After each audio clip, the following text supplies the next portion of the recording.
बेहतरीन लोगों को मेरा नमस्कार, सादर प्रणाम। आज इस वीडियो में समझते हैं इलेक्ट्रियम ऑफिसनेरम के बारे में। इसको शॉर्ट में इलेक्ट्रियम ऑफिसनेलिस भी बोल सकते हैं। चाहे ऑफिसनेरम लिखा हो, चाहे ऑफिसनेलिस लिखा हो, दोनों एक ही बात है, कंफ्यूज होने की जरूरत नहीं है। इस पूरे डिस्क्रिप्शन में हम लोग शॉर्ट में इसको इलेक्ट्रियम ही बोलेंगे। तो पहले समझते हैं कि इलेक्ट्रियम बॉडी में किस तरह से काम करता है, और बाद में देखेंगे कि 5 इंडिकेटर सिम्टम्स कौन है, और लास्ट में देख लेंगे कि इस इलेक्ट्रियम मेडिसिन का कैसे यूज किया जाए। छोटे से वीडियो में काम की बात समझ में आने वाली है। बस शर्त इतनी सी है कि आपको पूरा डिटेल में देखना पड़ेगा, थोड़ा टाइम निकालना पड़ेगा। तो आप देखें, बेहतरीन रिस्पांस समझ में आ जाएगा कि कैसे प्रोड्यूस करती है इलेक्ट्रियम। तो देखिए, जो इलेक्ट्रियम है, टिश्यू हो चाहे सेल हो, देखिए कई सेल आपस में मिलकर एक जैसा काम करने लगते हैं, तो इसको क्या बोलते हैं? टिश्यू। तो देखिए, जो चाहे टिश्यू हो चाहे सेल हो, अगर इसका नॉर्मल कंपोजिशन देखेंगे तो लगभग 60% क्या होता है? वाटर होता है। 60% वाटर और 40% के नियरली मटेरियल होता है।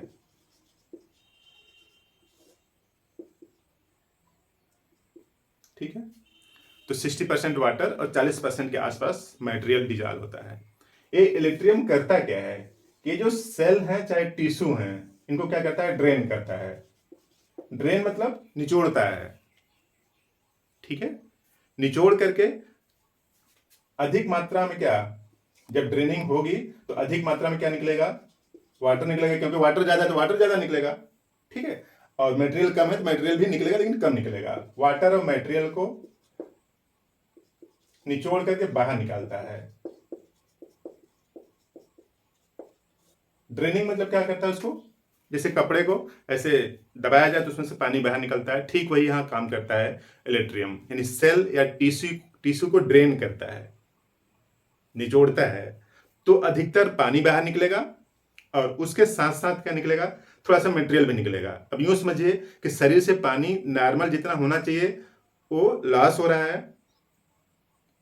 तो अब कमजोरी आ सकती है, आ जाएगी।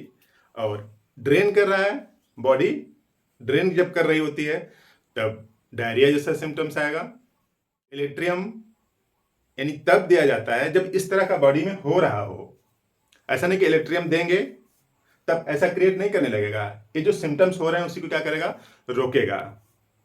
यानी यूं समझिए कि जैसे मैग्नेट है, उसका नॉर्थ पोल को दूर हटा देता है। यानी ये नॉर्थ पोल है और दूसरा मैग्नेट है, उसके नॉर्थ पोल उसको दूर हटाता है। तो यूं समझ लीजिए कि जैसे ये बॉडी है, बॉडी के अंदर कुछ इस तरह की मैकेनिज्म चल रही हैं, यानी नेचुरल तरीके से बॉडी में ऐसा हो जा रहा है। तब जब आप इलेक्ट्रियम को देंगे तब इसके जो फंक्शन हो रहे हैं, ये सब जो एबनॉर्मल फंक्शन हो रहे हैं उसको खत्म करेगा। यानी बॉडी में इस तरह के बार बार डायरिया हो रही है, खूब फोर्सफुल डायरिया हो रही है, तेजी से जैसे फोर्स से निकल रहा है, और कहीं पे मसूड़े में सूजन है, स्कर्वी, बेरी, इन सब डिजीज में बेहतर तरीके से रिस्पांस करती है इलेक्ट्रियम। तो इलेक्ट्रियम का ही काम है। अब इसी काम के अराउंड क्या है? इसकी पूरी सिम्टम्स हैं। तो अगर इस बात समझ में आई तो सिम्टम्स समझने की कोशिश करते हैं।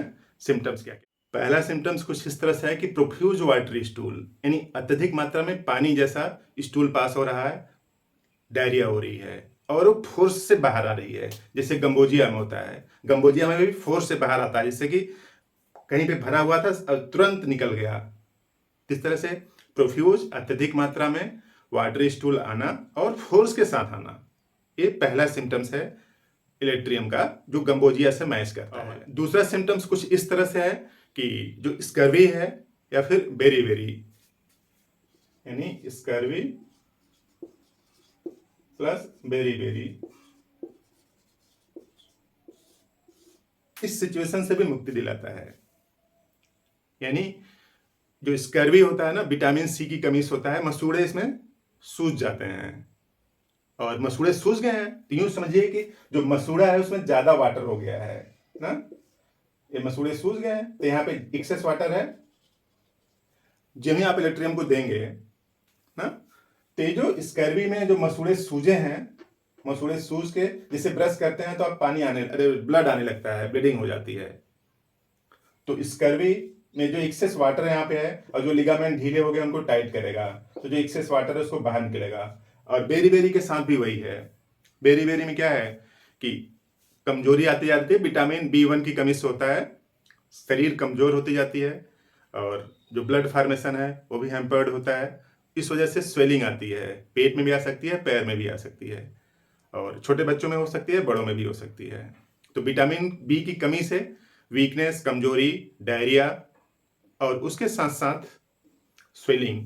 तो जहां पे भी स्वेलिंग है, चाहे स्कर्वी वाली चाहे बेरी बेरी, उन दोनों में जो एक्सेस वाटर है, जो सरप्लस वाटर है, उसको बाहर निकालता है। पहला सिम्टम्स क्या था? प्रोफ्यूज डायरिया, गुसिंग डायरिया, यानी तेजी से ढेर सारा पानी बाहर निकलता है, फोर्सफुल। तो दूसरा सिम्टम्स क्या था? स्कर्वी और बेरी बेरी में यूज होता है। और तीसरा सिम्टम्स कुछ इस तरह से है कि जैसे कुछ फोड़े हो जाते हैं, बॉयल हो जाते हैं, जो कि अंदर साइड में होते हैं। लोग बोलते हैं इसका मुंह अंदर की तरफ है।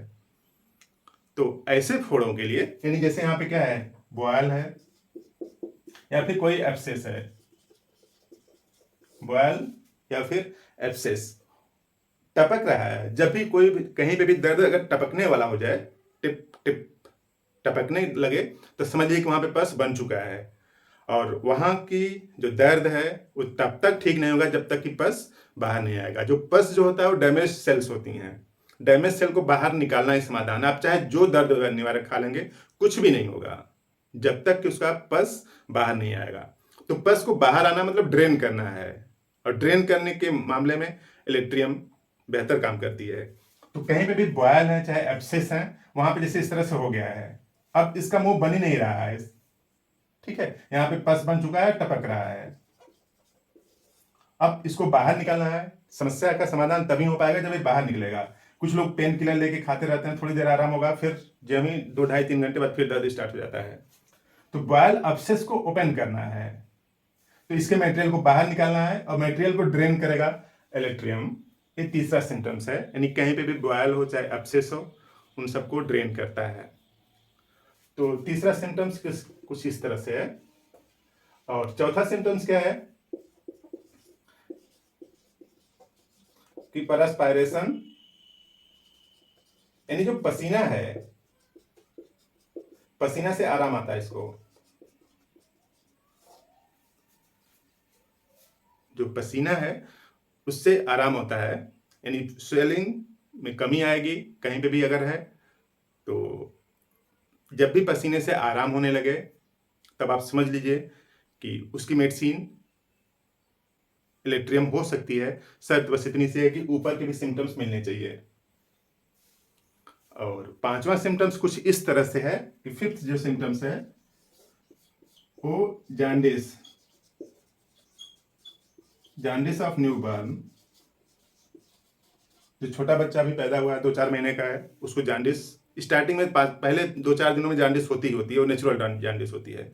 उसके बाद वो जॉन्डिस ठीक नहीं हो रही है, तो jaundice of newborn with watery stool, watery stool, ये पांचवा सिम्टम्स है। तो गंभोजिया में जैसे वाटरी स्टूल है, उसी तरीके से यहाँ भी है। फोर्स से निकलना जरूरी है, वहां पे जाके वेट नहीं करना पड़ता, तुरंत यहाँ से जल्दी से जाना पड़ता है। और जैसे कहीं पे बंद पूरा पड़ा है, उसका ढक्कन खोलते ही तेजी से बाहर निकलता है, उस तरह से फोर्सफुल गुसिंग डायरिया होती है इसमें। और उसके जो सिम्टम्स हैं उसको इस मेडिसिन से, इलेक्ट्रियम से ठीक किया जा सकता है, कर दिया जाएगा। तो इलेक्ट्रियम यूज करें, इसका 30 पावर यूज करें, सुबह शाम 4 बूंद जीभ पर। इलेक्ट्रियम 30 पावर सुबह शाम 4 बूंद जीभ पर यूज करें। छोटा बच्चा तो 1 चम्मच पानी में घोल के भी दे सकते हैं। तो इस तरह से जो गुसिंग डायरिया है, स्वेलिंग है, चाहे मसूड़ों की हो चाहे पैर की हो या फिर छोटे बच्चों की डायरिया हो, इन सब से निजात दिलाएगी इलेक्ट्रियम। काम की बात कुछ समझ में आई तो आप इस वीडियो को लाइक करें, चैनल पर सब्सक्राइब कर दें, शेयर भी कर दें। कुछ लोग इस मेडिसिन का यूज़ करके निजात पा सकते होंगे अपनी बीमारी से।